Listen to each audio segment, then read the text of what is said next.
قال الله تبارك وتعالى في كلامه المجيد والفرقان الحميد يا أيها الذين آمنوا أطيعوا الله وأطيعوا الرسول وأولي الأمر منكم۔ ہر قسم کی حمد و ثنا اللہ احکم الحاکمین مالک الملک ذوالجلال والاکرام کی بابرکت ذات کے لیے خاص ہے، اور انگن لاتعداد بے شمار درود سلام جناب محمد صلی اللہ علیہ وسلم پر۔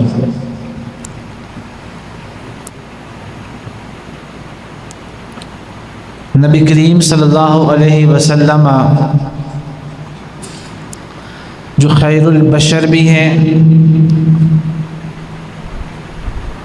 اور بشریت کے لیے ہر اچھا کام، ہر بھلائی والا کام، ہر نیکی والا کام کرنے کی تلقین بھی کرتے ہیں۔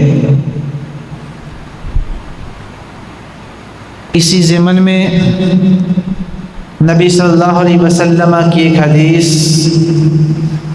آپ لوگوں کے سامنے بیان کروں گا، اور حدیث سے پہلے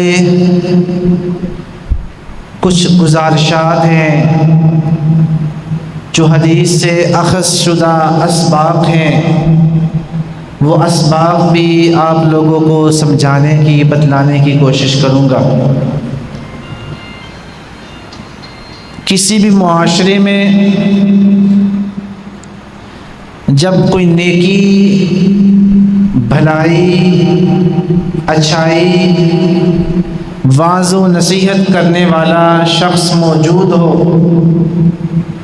تو یقیناً یہ اس معاشرے کی بہت بڑی کامیابی ہے، اور یہ اس معاشرے کی خوش قسمتی ہے کہ اللہ نے اس معاشرے میں، اس خاندان میں، اس کنبے قبیلے میں، اس مسجد و مدرسہ میں ایک ایسا شخص، ایک ایسی ذات، ایک ایسا وجود رکھا ہے کہ جو لوگوں کو واعظ و نصیحت کرتا ہے۔ لیکن یہاں پہ دو چیزیں آپ نے بڑا غور کرنا ان پہ۔ کبھی ایسے ہوتا ہے کہ واعظ و نصیحت کرنے والا، اس کا انداز اور طریقہ صحیح نہیں ہوتا۔ کبھی ایسے ہوتا ہے وہ موقع اور محل سے واقف نہیں ہوتا۔ کبھی ایسے ہوتا ہے وہ لوگوں کی نفسیات سے بے خبر ہوتا ہے کہ کسی کو کی ڈیمانڈ کیا ہے، کسی کی ضرورت کیا ہے، اس کو کس چیز کے اندر بہتری کی ضرورت ہے۔ اکثر واعظ و نصیحت کرنے والوں میں اس کی کمی ہے کہ جس کی وجہ سے معاشرے میں واعظ و نصیحت کا بالکل فائدہ نہیں۔ اور یہ ہم نبی صلی اللہ علیہ وسلم کی زندگی میں دیکھتے ہیں۔ نبی مکرم، نبی معظم صلی اللہ علیہ وسلم لوگوں کے حالات سے واقف ہیں، لوگوں کی نفسیات سے واقف ہیں، لوگوں کے لیے ایک نباز کی حیثیت رکھتے ہیں، ان کی نبض چیک کرنے والے، ان کے سوچ و خیال کو جاننے والے، اور جو بندہ بھی اللہ کے نبی کے پاس آتا ہے اس کو الگ ہی اللہ کے نبی صلی اللہ علیہ وسلم نصیحت کرتے ہیں، الگ اللہ کی شریعت کا حکم بتلاتے ہیں۔ میں چند مثالیں آپ لوگوں کے سامنے رکھوں گا۔ ایک شخص اللہ کے نبی کے پاس آتا ہے، اللہ کے نبی صلی اللہ علیہ وسلم کو یہ ارشاد کرتا ہے، یہ کہتا ہے کہ مجھے کوئی دین بتائیے، شریعت بتائیے، مجھے کوئی بہتر عمل بتلائیے۔ تو نبی صلی اللہ علیہ وسلم کہتے ہیں لا تغضب، تم غصہ نہ کرو۔ پھر کہتا ہے زدنی، اللہ کے رسول مزید کچھ بتلائیے۔ رسول اللہ کہتے ہیں لا تغضب، تو غصہ نہ کر۔ پھر نبی صلی اللہ علیہ وسلم کو کہتا زدنی یا رسول اللہ، اللہ کے رسول مزید کچھ بتلائیے۔ اللہ کے نبی فرماتے ہیں لا تغضب، تو غصہ نہ کر۔ ایک شخص اللہ کے نبی کے پاس آتا ہے، آ کر کہتا ہے اللہ کے رسول افضل عمل کون سا ہے؟ اللہ کے نبی فرماتے ہیں الصلاۃ علی وقتها، نماز اول وقت پہ ادا کر۔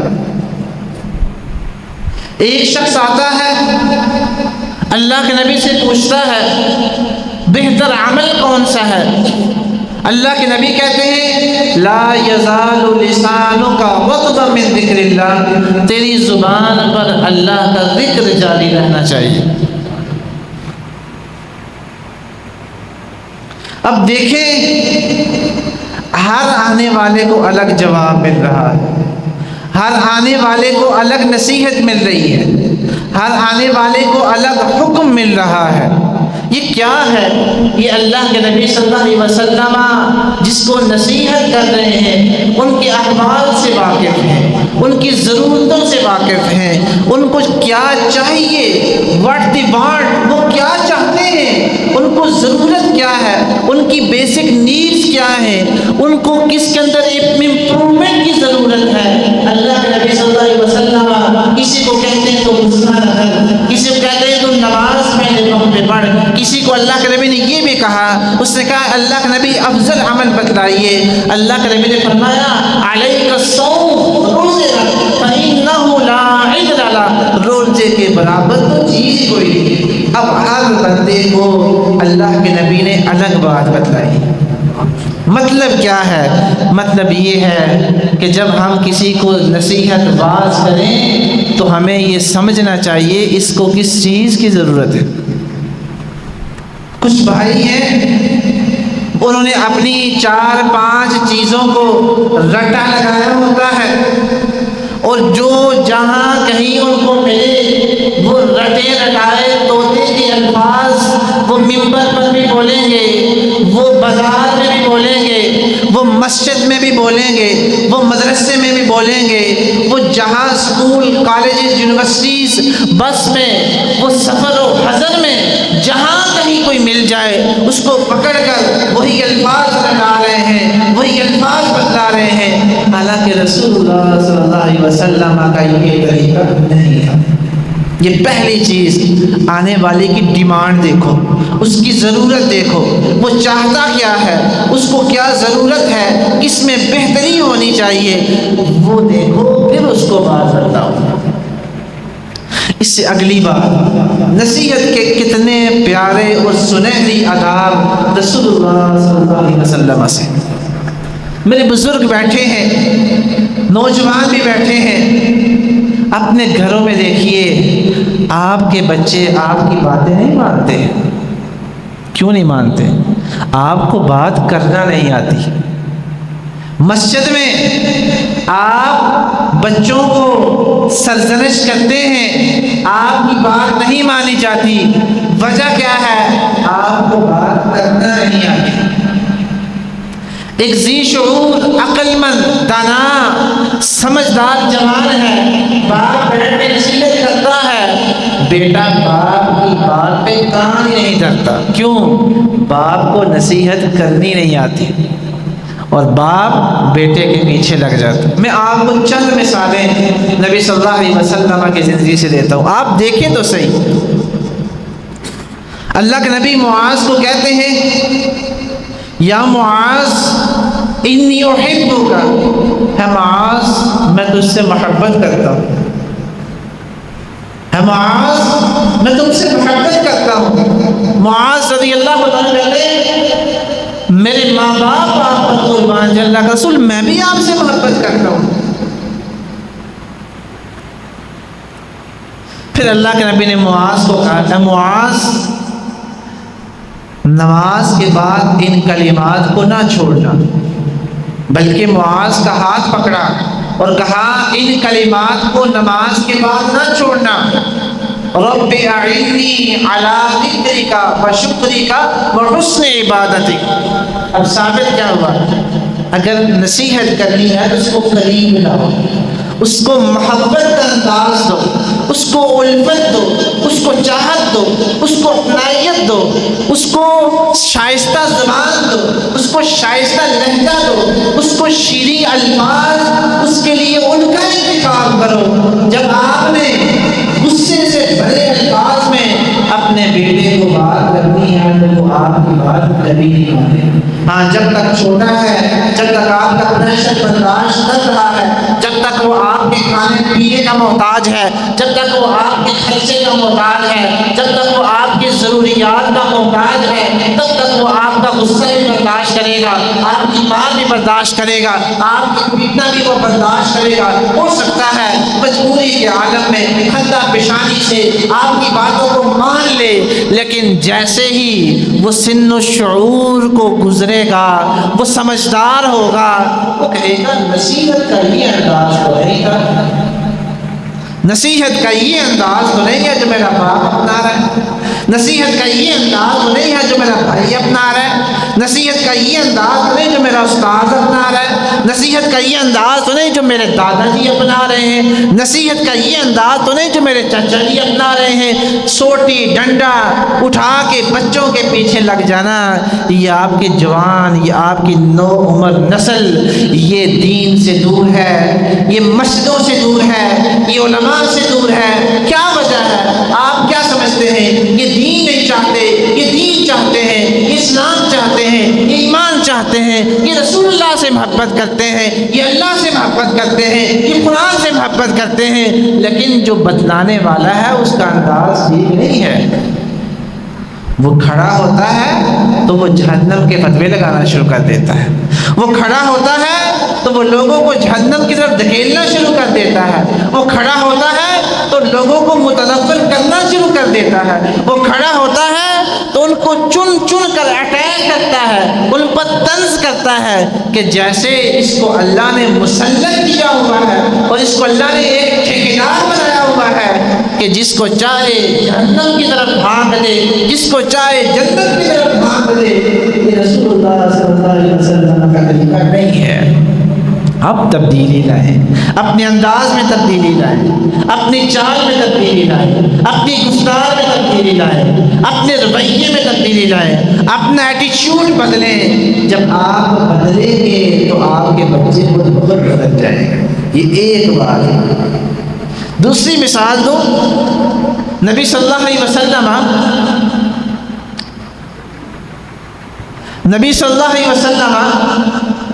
آپ نے تشہد سکھائی ہے کس کو؟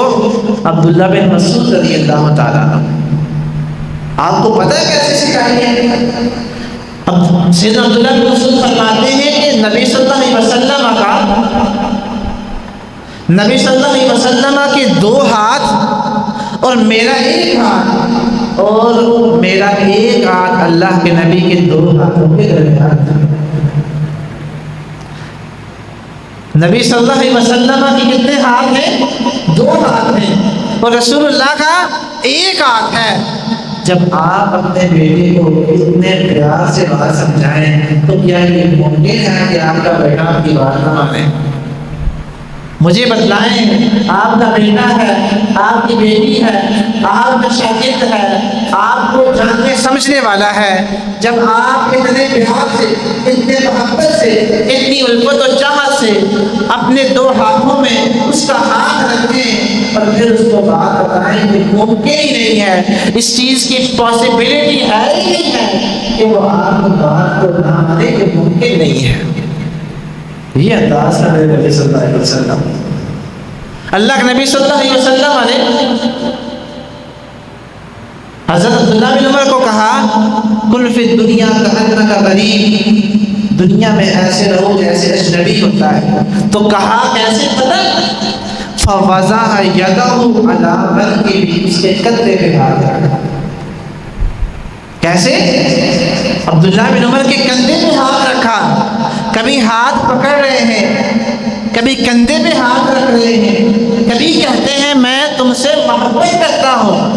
اور جب یہ انداز اپنایا جائے تو کیا سننے والا آپ کی بات کو رد کرے گا؟ یہ ممکن نہیں. اللہ کے نبی صلی اللہ علیہ وسلم کا ایک اور انداز آپ سے بتاتا ہوں. نبی صلی اللہ علیہ وسلم کی مجلس میں ایک شخص آتا ہے، حسن سند کی روایت ہے. پتہ ہے کیا کہتا ہے؟ یا رسول اللہ اذن لی فی الزنا، بدکاری کی اجازت دیجیے مجھے. اللہ اکبر، کس کی اجازت دے دیجیے؟ بدکاری کی اجازت دے دیجیے۔ یہ جو چھوٹے چھوٹے بچے مسجدوں میں آتے ہیں اور بزرگ سوٹیاں، ڈنڈے، لاٹھیاں اٹھا کر ان کے پیچھے لگ جاتے ہیں، اللہ کے نبی کا یہ طریقہ نہیں تھا۔ آج آپ ان کو مسجد سے متنفر کرتے ہیں، یہ شیشہ توڑیں، یہ دروازہ توڑیں، یہ مسجد کے قریب پھاڑیں، یہ کچھ بھی کریں، آپ ان کو مسجد میں آنے دیں۔ یہ آپ کی آنے والی نسل ہے، یہ آپ کے آنے والے اسلام کے نمائندے ہیں، ان کو جھڑکیے مت، ان کو شرارتیں بھی کرنے دیں، ہاں سمجھائیں، مارے پیٹے نا، ان پر تشدد نہ کریں، ان پر سختی نہ کریں، ان کو یہ نہ کہیں تم وہاں بیٹھ جاؤ، تم نے پنکھا کیوں چلایا، نہ بھائی، یہ آئیں گے، یہ سیکھیں گے، یہ بیٹھیں گے، یہ سمجھیں گے، یہ عمل کریں گے۔ آپ کا وقت جا چکا ہے، آئندہ زمانہ ان کا ہے، ان کو اگر آپ نے دین سے متنفر کیا تو آپ امت کو کیا دے کے جا رہے ہیں؟ آپ نے سب نے وہ حدیث سنی ہوگی، ایک بدو آیا اور کہاں پیشاب کر دیا؟ مسجد میں پیشاب کر دیا۔ وہ کوئی ملکے کلا کی مسجد نہیں تھی، کوئی ایک مینار والی مسجد جس میں ٹائلیں لگی ہوں، جس میں بڑا خوبصورت سیلنگ کا کام ہوا ہو، بڑی زبردست قسم کا وہاں پہ اے سی لگے ہو، یہ سب ہو، لیکن رسول اللہ کی مسجد سے اعلیٰ نہیں ہو سکتی۔ وہ مسجد نبوی ہے، اس نے مسجد نبوی میں پیشاب کیا تھا۔ کہاں پیشاب کیا؟ مسجد نبوی میں پیشاب کیا۔ صحابہ پکڑنے لگے، اللہ کے نبی نے کہا چھوڑ دو، پانی بہایا اور پھر سمجھا دیا یہ مسجدیں اس طرح کے کاموں کے لیے نہیں ہوتی۔ میں حدیث، اللہ کے نبی کے پاس بندہ آتا ہے، اللہ کے نبی کو کہتا ہے اللہ کے رسول اذن لی فی الزنا، بدکاری کی اجازت دے دیجیے۔ صحابہ حق کے بنکے حیران رہ گئے، مارنے کے لیے دوڑے، پکڑنے کے لیے دوڑے۔ اللہ کے نبی نے کہا ماں چھوڑ دو، رک جاؤ، کچھ نہیں کہنا۔ اللہ کے نبی نے اس کو پاس بلایا اور بالکل قریب کر لیا، بالکل قریب بٹھایا اور بٹھا کر رسول اللہ کہنے لگے، ہے بندے، کیا تو بدکاری کی اجازت مانگتا ہے؟ کیا تو اپنی ماں کے لیے یہ پسند کرتا ہے؟ اس نے کہا نہیں۔ فرمایا تو پھر لوگ بھی اپنی ماں کے لیے یہ پسند نہیں کرتے۔ کہا اپنی بہن کے لیے پسند کرتا ہے؟ کہا لوگ بھی اپنی بہنوں کے لیے پسند نہیں کرتے۔ کہا اپنی بیٹی کے لیے پسند کرتا ہے؟ کہا لوگ بھی اپنی بیٹیوں کے لیے پسند نہیں کرتے۔ پھر اللہ کے نبی نے اس کو دعا دی۔ مطلب یہ ہے کہ یہ سمجھانے کا انداز تھا اللہ کے نبی صلی اللہ علیہ وسلم۔ اس کے بعد میں جو حدیث بیان کرنے والا ہوں، اللہ کے نبی صلی اللہ علیہ وسلم نے کہا من یأخذ عنی، کون ہے جو مجھ سے یہ کلمات پکڑ لے،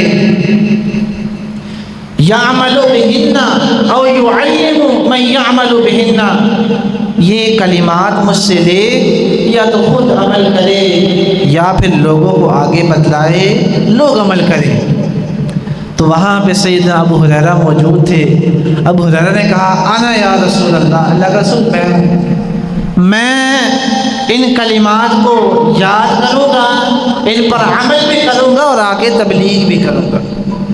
پھر اللہ کے نبی صلی اللہ علیہ وسلم نے آخذ بیدہ، ابو ہریرہ کا ہاتھ پکڑ لیا، پھر ہاتھ پکڑ لیا۔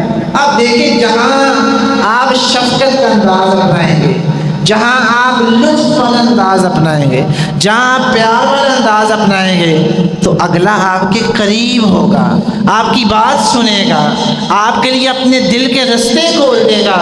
وہ جب دل کے رستے کھولے گا تو آپ کی بات بڑی بہترین طریقے سے اس کے دل کے اندر اتر جائے گا۔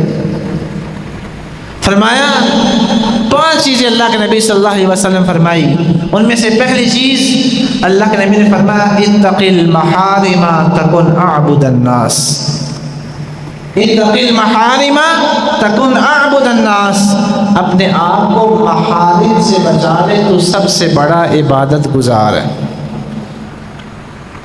محارم کیا ہے؟ آج ہمارا تصور کیا ہے؟ سب سے بڑا عبادت گزار وہ ہے جو پہلی صف میں نماز پڑھتا ہے،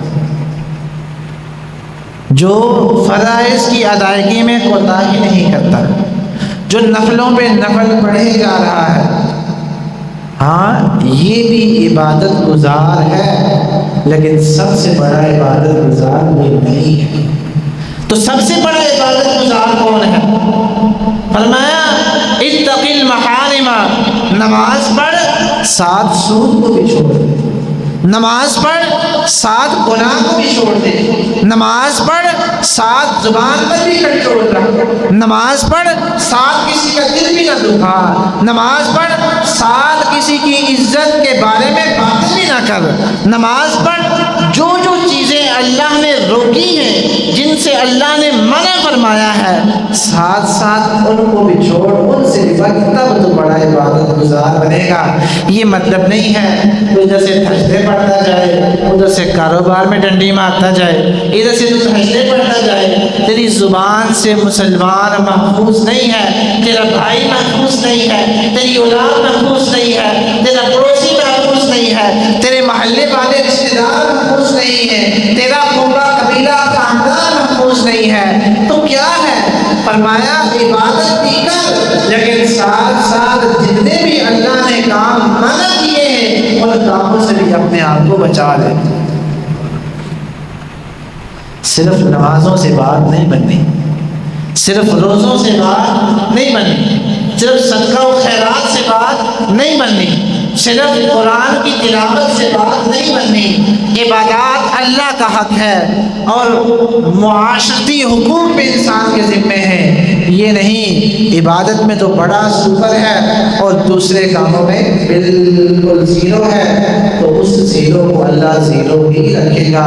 ہر چیز کا الگ امتحان ہونا ہے، نماز کا الگ امتحان ہے، اخلاقیات کا الگ امتحان ہے، حقوق العباد کا الگ امتحان ہے، بچوں کے ساتھ رویے کا الگ امتحان ہے، ہر چیز کا۔ جیسے آپ بچے اسکول پڑھتے ہیں تو آپ میٹریکولیشن ہے، میٹرک کے پیپر دیتے ہیں، فزکس کے الگ پیپر ہے، بیولوجی کا الگ پیپر ہے، کمپیوٹر سائنس کا الگ پیپر ہے، انگلش کا الگ پیپر ہے، میتھمیٹکس کا الگ پیپر ہے، ہر پیپر ہے۔ یہ نہیں آپ کہیں میری انگلش بڑی کمال کی ہے تو آپ کو وہ پاس کر دیں کہ اس کی انگلش بڑی اچھی ہے، اس کو بیولوجی میں بھی کلیئر کر دو، اس کو فزکس میں بھی کلیئر کر دو، اس کو میتھ میں بھی کلیئر کر دو، اس کو اسلامک اسٹڈی میں بھی کلیئر کر دو، اس کو پاک اسٹڈی میں بھی کلیئر کر دو۔ ایسے نہیں چلے گا، ہر چیز کا اپنا الگ الگ مقام ہے، اور ایک پیپر میں پاس ہونے کا یہ مطلب نہیں ہے کہ آپ کا دوسرا پیپر بھی پاس ہے، وہ بھی آپ نے پاس کرنا ہے۔ اتق المحارم تکن اعبد الناس، محارم سے اپنے آپ کو بچا لے تو اللہ کا سب سے بڑا عبادت گزار بن جائے گا۔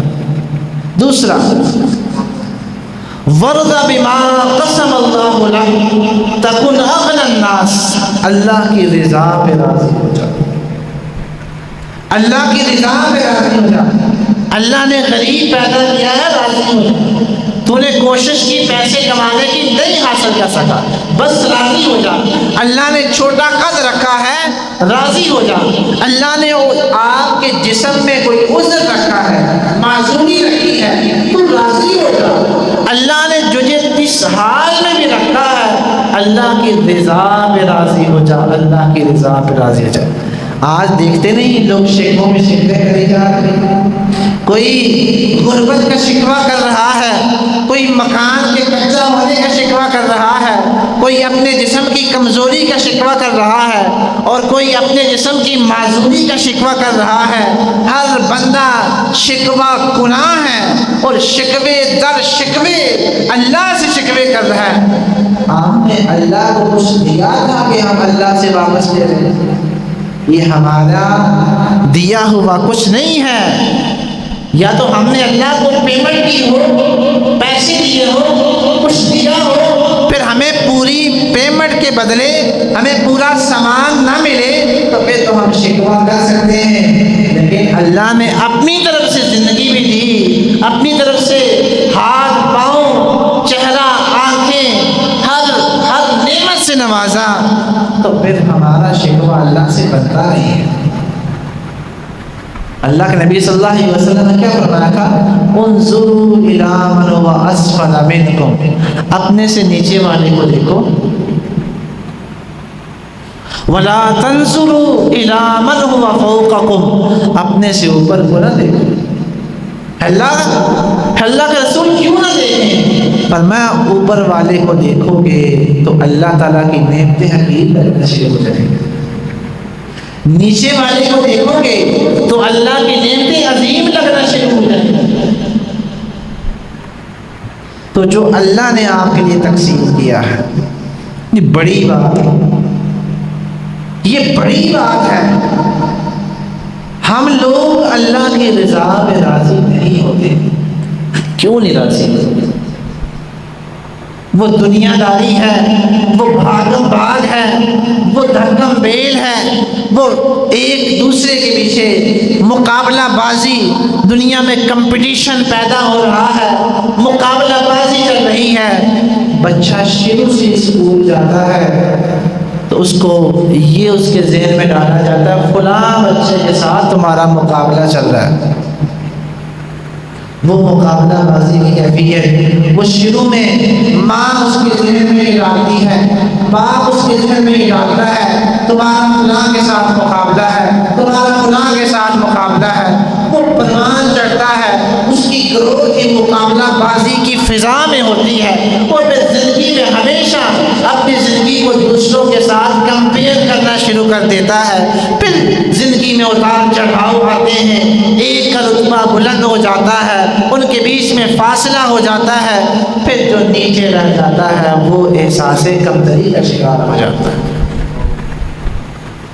خرابی کہاں سے آئی؟ خرابی باپ سے آئی، خرابی ماں سے آئی، خرابی معاشرے سے آئی۔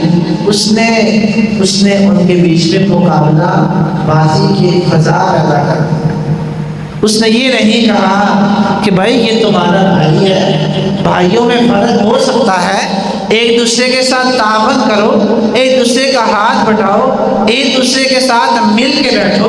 اگر اس کے پاس کھانا نہیں ہے اس کو کھانا دے دو، اس کے پاس کتابیں نہیں ہیں کتابیں دے دو، اس کو نہیں آتا سمجھا پڑھا دو۔ یہ کمپٹیشن کی فضا یہ شروع سے بچے کے مائنڈ کے اندر بٹھا دی گئی، اور تو بیٹھے بیٹھے بچہ گروتھ کرتا ہے، ساتھ یہی فضا یہی مقابلے والی سوچ و فکر اس کے مائنڈ کے ساتھ بڑی ہوتی جاتی ہے۔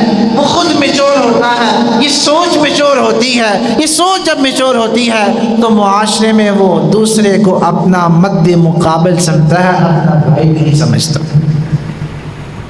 تو پھر کیا پیدا ہوتا ہے؟ اللہ نے ذہن بھی الگ رکھے، ہر ایک کا معاشرے میں کردار بھی الگ رکھا۔ مالی اعتبار سے اللہ نے رتبوں میں بھی فرق رکھا، رنگ و نسل کے اعتبار سے بھی اللہ نے فرق رکھا۔ آپ ایک جیسے دو کیسے ہو سکتے ہیں؟ یہ ممکن نہیں ہے۔ ایک ماں کے بطن سے پیدا ہونے والے دو بھائی ایک جیسے نہیں ہو سکتے، تو آپ معاشرے کے لوگ ایک جیسے کیسے ہو سکتے ہیں؟ اور یہ حسن ہے معاشرے کا۔ اگر سب کچھ ایک جیسا ہو تو آپ کی نظریں تھک جائیں۔ یہ اللہ نے کائنات میں حسن پیدا کیا ہے، یہ حسن ہے، یہ خوبصورتی ہے، یہ رنگوں کی خوبصورتی ہے، یہ نسلوں کی خوبصورتی ہے، یہ انسانی سٹرکچر ڈیزائن بنائے یہ خوبصورتی ہے۔ اگر یہ نہ ہوتا تو آپ کی آنکھیں تھک جاتی۔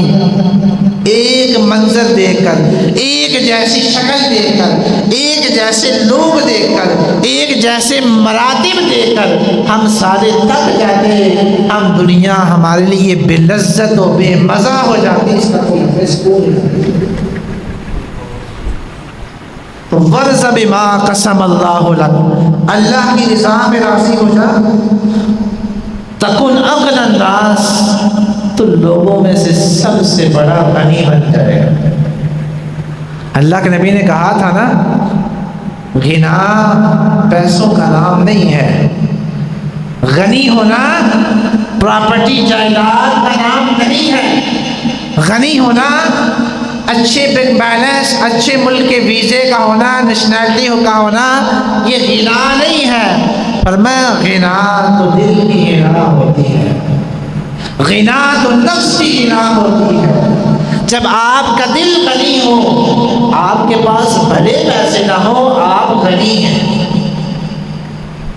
آپ کا دل غنی ہے، آپ کے پاس جائیداد نہیں ہے، آپ غنی ہیں۔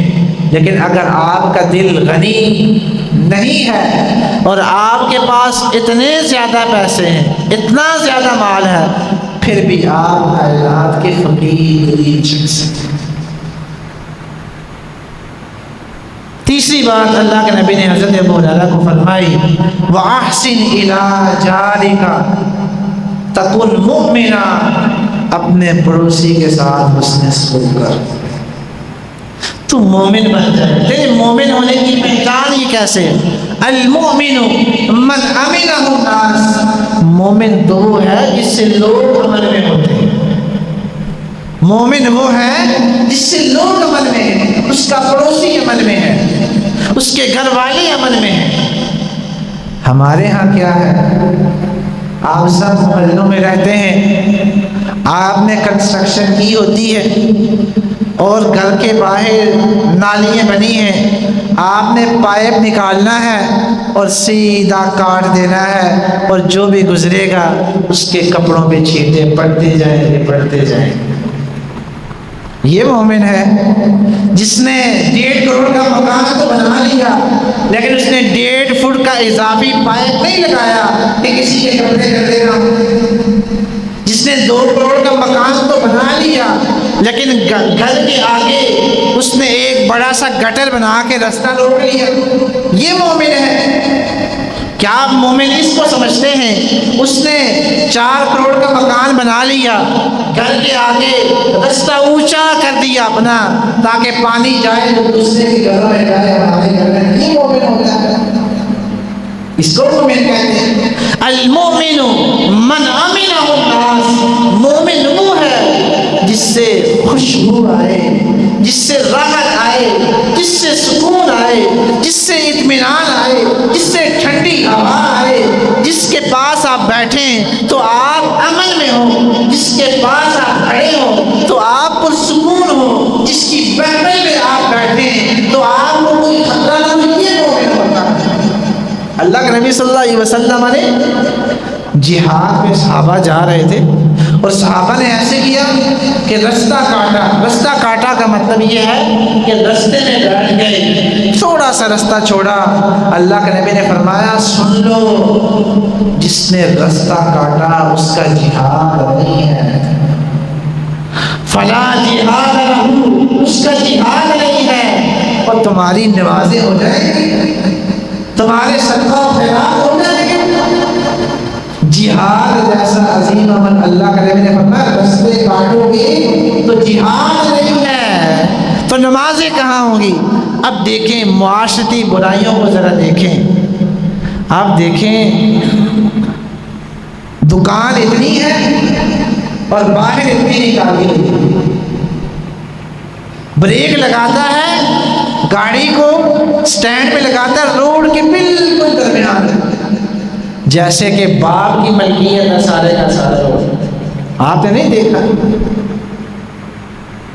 آدھے رستے گاڑیوں نے جو وہاں پہ کھڑی کی ہوئی وہ کاٹے ہوئے، آدھے رستے وہاں پر لوگوں نے کاٹے ہوئے، دکانیں بنائی ہوئی۔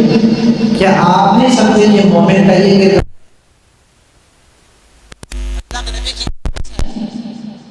مجلس میں پوچھا، درختوں میں سے ایک درخت ایسا ہے لا یسقط ورقها، جس کے پتے نہیں گرتے، اور اس کی مثال مومن کی مثال ہے۔ تو صحابہ نے جواب نہ دیا، تو نبی صلی اللہ علیہ وسلم نے کہا وہ کھجور کا درخت ہے۔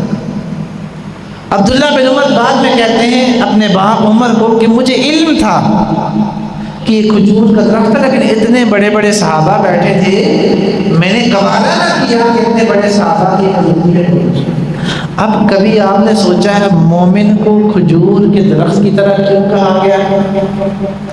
کھجور کا درخت سارا سال اس پہ ہریالی رہتی ہے،